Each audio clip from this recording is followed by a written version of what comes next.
Week nuclear force हम लोग को बच्चों आज पढ़ना है। इसके पहले हम लोगों ने 3 फंडामेंटल फोर्सेस पढ़ लिए हैं। फंडामेंटल फोर्सेस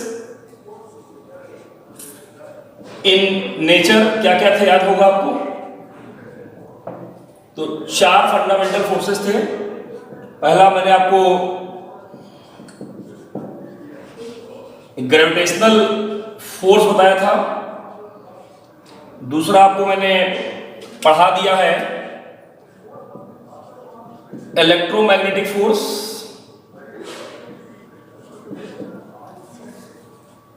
तीसरा मैंने आपको पढ़ाया था strong nuclear force.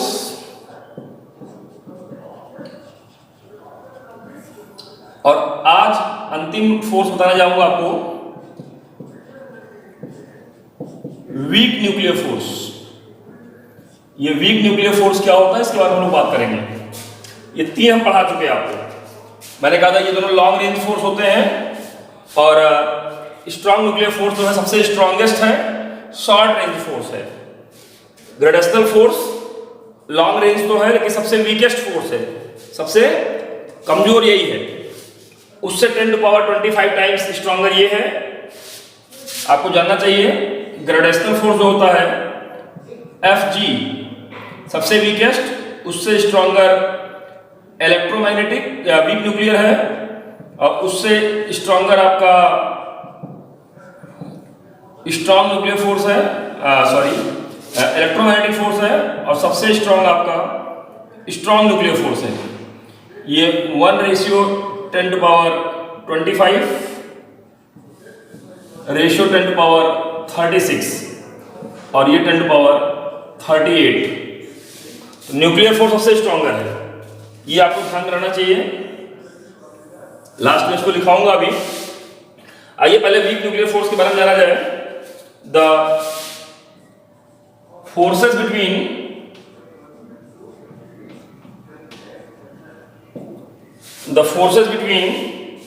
elementary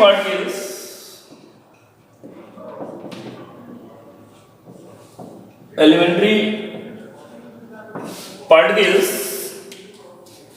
emitted during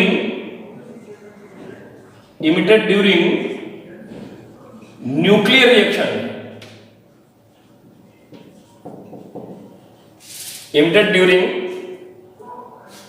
reaction oblique radioactivity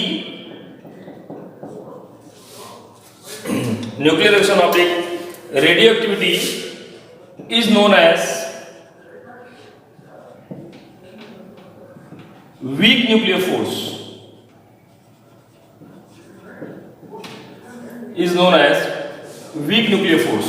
तो न्यूक्लियर रिएक्शन में या रेडियो एक्टिविटी में जो कुछ एलिमेंट्री पार्टिकल्स निकलते हैं उनके बीच में कुछ फोर्सेस आपके लगते हैं आपस में और उनको हम वीक न्यूक्लियर फोर्स बोलते हैं। जैसे आपने रेडियो एक्टिविटी में अल्फा डीके, बीटा डीके और गामा डीके सुना होगा।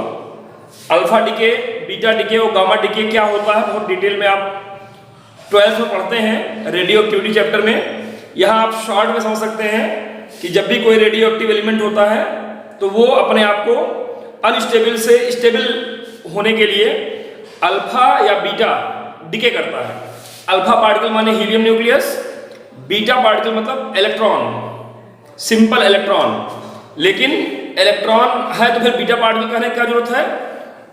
तो जान लीजिए कि बीटा पार्टिकल जो होता है वो फास्ट मूविंग इलेक्ट्रॉन होता है। ऐसा इलेक्ट्रॉन जिसकी स्पीड ऑफ लाइट के बराबर होती है, लगभग होती है 99.9% ऑफ स्पीड ऑफ लाइट। तो ऐसे इलेक्ट्रॉन को हम बीटा पार्टिकल बोलते हैं और ये न्यूक्लियस से निकलता है। तो और गामा क्या होता है? जब भी कोई radio active nucleus alpha decay या बीटा डीके कर चुका होता है कोई एक, तो जो डॉटर न्यूक्लियाई बनता है वो एक्साइटेड लेवल में होता है। तो उस एक्साइटेड लेवल से नॉर्मल लेवल पे आने के लिए एनर्जी इमिट करता है, दैट इज गामा डीके। तो अल्फा पार्टिकल है, बीटा पार्टिकल है और गामा रेडिएशन है, एनर्जी है जो इस रूप में इमिट होती है। बहरहाल बहुत डिटेल में नहीं जा रहा हूं मैं। यहाँ पे आपको बीटा डीके में during beta decay, during beta decay x एक एलिमेंट है, उसमें से बीटा पार्टिकल निकल गया, बीटा पार्टिकल माने इलेक्ट्रॉन, तो ये Z+1 और A एटॉमिक नंबर एक बढ़ जाता है, मास नंबर में कोई फर्क नहीं पड़ता है। तो ये एक रिएक्शन दिखाया जा रहा है जिसमें एक X न्यूक्लियस डिके हो रहा है, Y बन जा रहा है और एक इलेक्ट्रॉन अर्थात बीटा पार्टिकल निकल रहा है। तो इसमें देखा यह गया है the energy and momentum of beta particle, beta particle मतलब यही इलेक्ट्रॉन, इज नॉट कांस्टेंट। यहां पर आप देखेंगे कि x और y इसकी एनर्जी फिक्स है, जितनी इसकी है उतनी इसकी ही है, लेकिन ये एनर्जी कभी बढ़ती रहती है या घटती रहती है। तो ये एनर्जी कब ज्यादा हो जा रही है कब कम हो जा रही है, इस बारे में साइंटिस्ट लोगों के पास कोई अलग से क्लू नहीं था। इसकी एनर्जी फिक्स है तो ये कहां से ज्यादा हो जाती है कहां कम हो जाती है, एनर्जी कहां से आ रही है कहां चली जा रही है, इस बारे में कहीं कोई डिस्कशन नहीं था शुरू में। तो law of conservation of energy violate हो रहा था। Law of conservation of energy कहता है जितना एनर्जी शुरू में रहेगी उतना ही टोटल एनर्जी बाद में भी रहेगी। Energy neither created nor destroy. लेकिन यहां पर इसकी एनर्जी फिक्स, इसकी एनर्जी फिक्स, इसकी कभी ज्यादा कभी कम। तो ये एनर्जी कहां से आ रही है और कहां जा रही है, साइंटिस्ट लोगों के सामने इसका कोई जवाब नहीं था। इसके अलावा मोमेंटम भी ये पता लग रहा है क्लॉकवाइज है ये एंटी क्लॉकवाइज है, तो ये कभी क्लॉकवाइज हो जाता था कभी एंटी क्लॉकवाइज घूमने लगता था। तो ये मोमेंटम जो इसका है ये भी कंजर्व होना चाहिए। अभी आपको 4 कंजर्वेशन लॉ बताऊंगा, तो यहां पर मोमेंटम भी कंजर्व होना चाहिए, लेकिन इसका मोमेंटम भी चेंजेबल होता है, बदलने वाला होता है। तो ये मोमेंटम कहां क्यों बदल रहा है और इसका बदल रहा है, इसका दोनों क्यों नहीं बदल रहा है। मोमेंटम का सम भी कांस्टेंट होना चाहिए, जितना इनिशियली उतना ही फाइनली, ये नहीं हो पा रहा था। तो कंजर्वेशन ऑफ मोमेंटम भी यहां एक्सप्लेन नहीं हो पा रहा था। तो the energy and momentum of beta particle is not constant. Constant कहा जाए या कहा जाए कंजर्व, तो ये बात नहीं क्लियर थी, ये बड़ी समस्या थी। तो यहां पर इस समस्या को सॉल्व करने के लिए एक साइंटिस्ट रहे, उन्होंने बताया कि ये रिएक्शन अभी पूरा नहीं है, further the complete reaction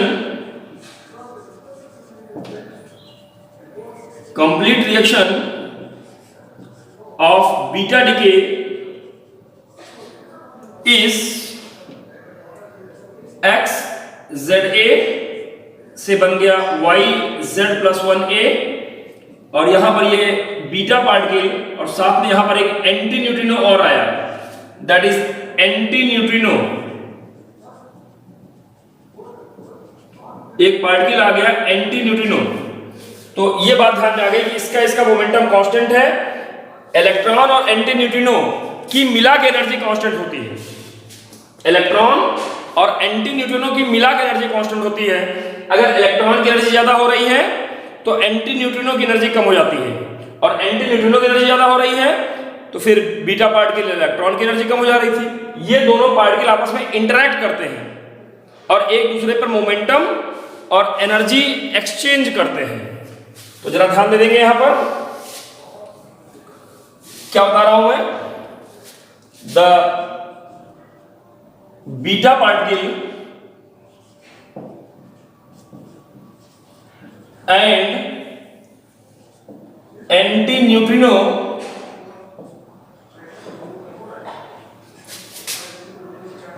interacting by weak nuclear force, interacting by weak nuclear force and distributing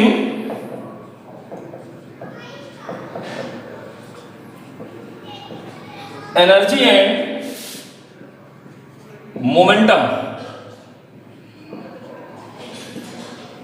तो जब ये एंटी न्यूट्रिनो की खोज हो गई तो ध्यान में आ गया कि ये दोनों पार्टिकल, बीटा पार्टिकल और एंटी न्यूट्रिनो आपस में फोर्स लगाते हैं और इसी फोर्स को हम वीक न्यूक्लियर फोर्स बोलते हैं। और इस फोर्स के नाते ही एनर्जी और मोमेंटम आपस में कंजर्व रहते हैं। कभी इलेक्ट्रॉन का ज्यादा हो गया तो न्यूट्रिनो का कम हो गया, और कभी इलेक्ट्रॉन का कम हो गया तो एंटी न्यूट्रिनो का ज्यादा हो गया। इस तरीके से टोटल अमाउंट ऑफ एनर्जी और मोमेंटम हमेशा कंजर्व रहता है। Law of conservation of energy जहां वायलेट हो रहा था वो भी अब पूरी तरीके से पालन करने लगता है। तो यहां पर जो बेसिक कॉन्सेप्ट आया कि एंटी न्यूट्रिनो और बीटा पार्टिकल के बीच में फोर्स कौन सा लग रहा है, तो एक तीसरे फोर्स की कल्पना करनी पड़ी। एक थर्ड टाइप ऑफ फोर्स लाना पड़ा यहाँ पर। तीन हम पहले ही जान रहे थे, एक और फोर्स आ गया जो न्यूक्लियस के अंदर काम करता है या एलिमेंट्री पार्टिकल्स के बीच में काम करता है। That force is known as weak nuclear force. तो उम्मीद है आपको वीक न्यूक्लियर फोर्स का कॉन्सेप्ट समझ में आ गया होगा कि वीक न्यूक्लियर फोर्स क्या होता है।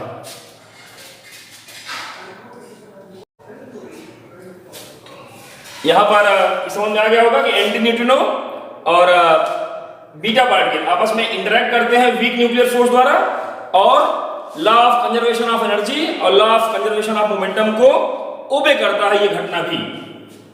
The four fundamental forces, four fundamental forces are put in the ratio of, put in the series in the ratio of strength, in the ratio of strength। तो मैंने कहा था ये ग्रेविटेशनल फोर्स सबसे कमजोर, इसके बाद वीक न्यूक्लियर फोर्स, उससे स्ट्रॉन्ग इलेक्ट्रोमैग्नेटिक फोर्स और सबसे स्ट्रॉन्ग न्यूक्लियर फोर्स। इनके जो रेशियोज होते हैं 1 ratios 10 to power 25, ratios 10 to power 36, ratios 10 to power 38। इनके ये रेशियोज होते हैं। उम्मीद बात समझ में आ गई होगी आपको। तो ये आपका 4 फंडामेंटल फोर्सेस जो इस नेचर में पाए जाते हैं, उनके क्या रेशियोज है। सबसे स्ट्रॉन्ग न्यूक्लियर फोर्स, सबसे वीक ग्रेविटेशनल फोर्स, और इनके ये रेशियोज है। आप देख रहे हैं यहाँ इलेक्ट्रोस्टैटिक फोर्स से 100 time stronger nuclear force, strong nuclear force. इसीलिए न्यूक्लियस में प्रोटॉन और न्यूट्रॉन कंबाइंड रहते हैं, बंधे रहते हैं, वरना इलेक्ट्रोस्टैटिक फोर्स के नाते अवे हो जाते हैं। अवे क्यों नहीं हो पाते हैं? क्योंकि स्ट्रॉन्ग न्यूक्लियर फोर्स से बंधे होते हैं। वीक न्यूक्लियर फोर्स क्या है, ये सारी बातें मैंने आपको क्लियर की। उम्मीद है चारों फंडामेंटल फोर्सेस आपको समझ में आ गए होंगे। एक आपको ग्रेविटेशनल फोर्स का वीडियो आपको दिखाया गया था, ध्यान होगा। इसके बाद 2 फोर्सेस आपके इलेक्ट्रोमैग्नेटिक फोर्स और स्ट्रॉन्ग न्यूक्लियर फोर्स दूसरे वीडियो में थे, और इस तीसरे आपको इस एपिसोड में आपको वीक न्यूक्लियर फोर्स के बारे में बताया गया है। उम्मीद है समझ में आया होगा। ध्यान से देखिए, समझिए, दोबारा वीडियो देखिएगा। जहां दिक्कत आएगी बताइएगा। इसमें अगर किसी को कुछ कहना है तो कह सकते हैं अपनी बात।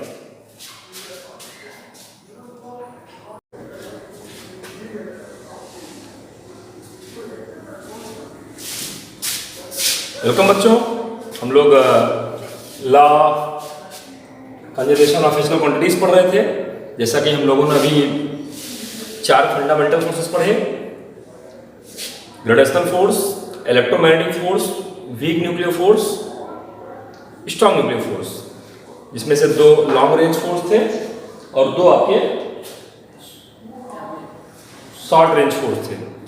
तो अब हम लोग जो है वो कंजर्वेशन लॉस पढ़ेंगे, और पूरे इस यूनिवर्स के जितने भी फिजिकल क्वांटिटीज हैं, 4 कंजर्वेशन लॉस से गवर्न होते हैं। The various process of nature is explained on the basis of certain laws.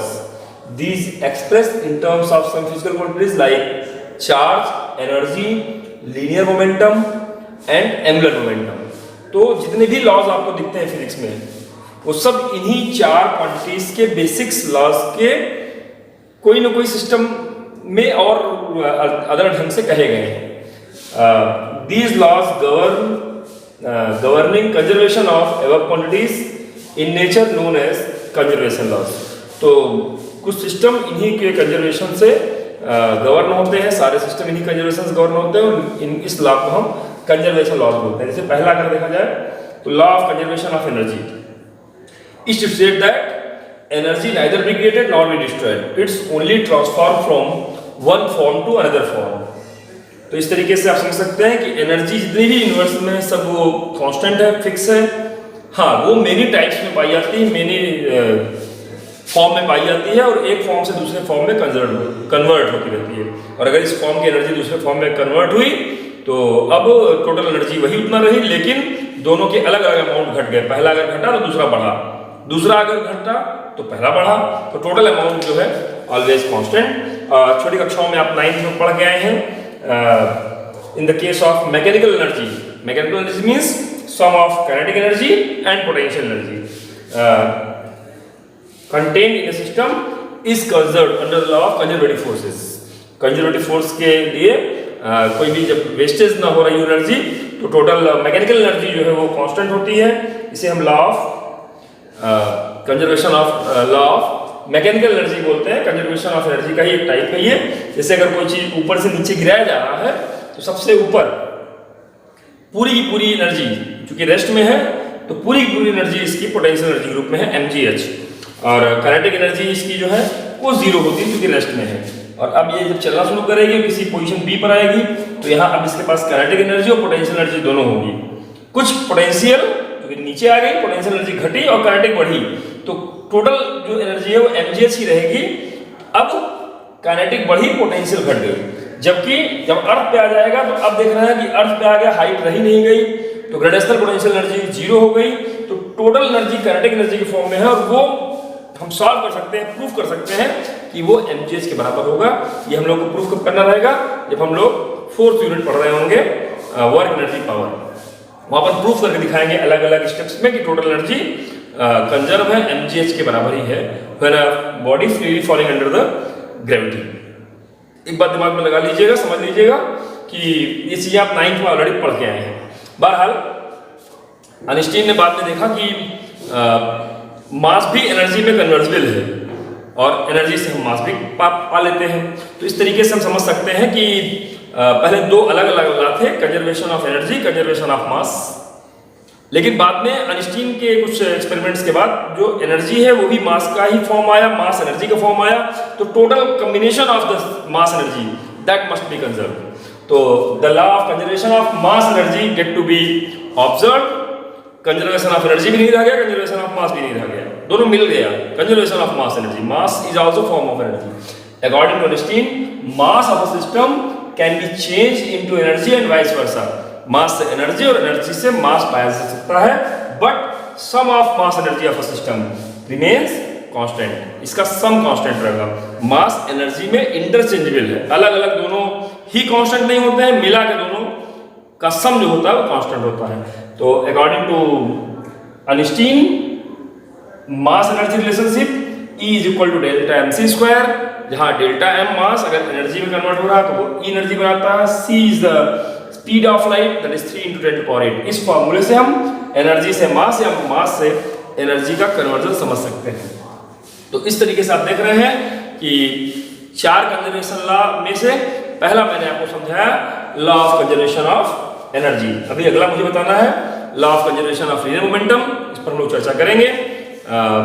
लेकिन नेक्स्ट वीडियोज में इसमें हम लोग समझ सकते हैं कि कंजर्वेशन लॉस क्या है। गुड लक बच्चों।